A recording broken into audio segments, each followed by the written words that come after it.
locker room with Mike? Gabe, obviously you guys got off to a good start. You were a big part of that with the scoring. Where did you see things start to shift in the second quarter and then ultimately in the second half in Brooklyn's way? I think it was just mostly the hustle areas, the 50-50 balls, the rebounds, second chance points. I can give the team a lot of life, and it did tonight. Asked JJ about the blitzes and kind of the way to handle it, and he said, well, you just have to get to the 4-on-3, and that wasn't happening throughout the game consistently. What did you see out there as Brooklyn was playing that aggressive, and how do you feel like you guys could have handled that better? Yeah, I think it split us up a little bit, whether we did get to the 4-on-3 and took a quick or ill-advised shot. We found the best shot available. But they split us up, credit to them.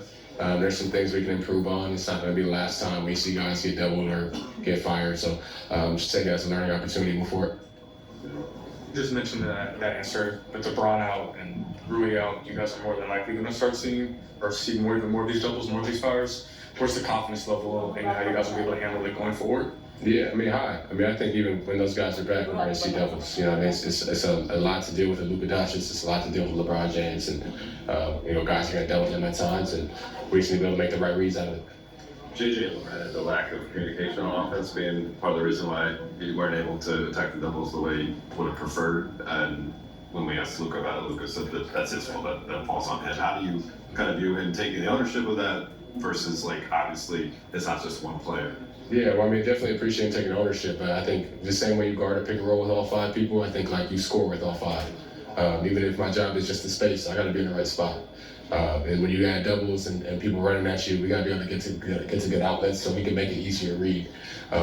Obviously, we don't want to take his greatness for granted. He makes tough passes all the time, but he shouldn't have to all the time. So we can do a better job as a collective and be a better outlet for each other and be there for each other more. You guys have had a lot of games in the last 2 months where you hear things like JJ said, we're going to double teams making shortcuts tonight, bad communication. These have been sort of hallmarks how you guys have played recently. And what was kind of the vibe in there after a night when you guys really weren't yourselves? Yeah, I think it's really disappointing to have a loss.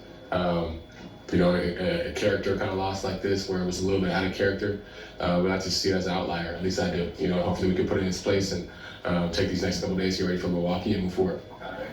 Gabe, those blitzes led to some turnovers and maybe it snowballed and the shot selection kind of deteriorated. Was that sort of an element of the whole offense kind of just feeling a little disjointed? I think it's just a lack of our organization. Like I said, I think we could have done a better job getting to our spots quicker, being more detailed, being tougher, creating leads. We could have been better. We could have played harder. And credit to them. They had their opportunity. They had an advantage. They took momentum and they ran with it. Thanks, you. Yeah, appreciate you guys.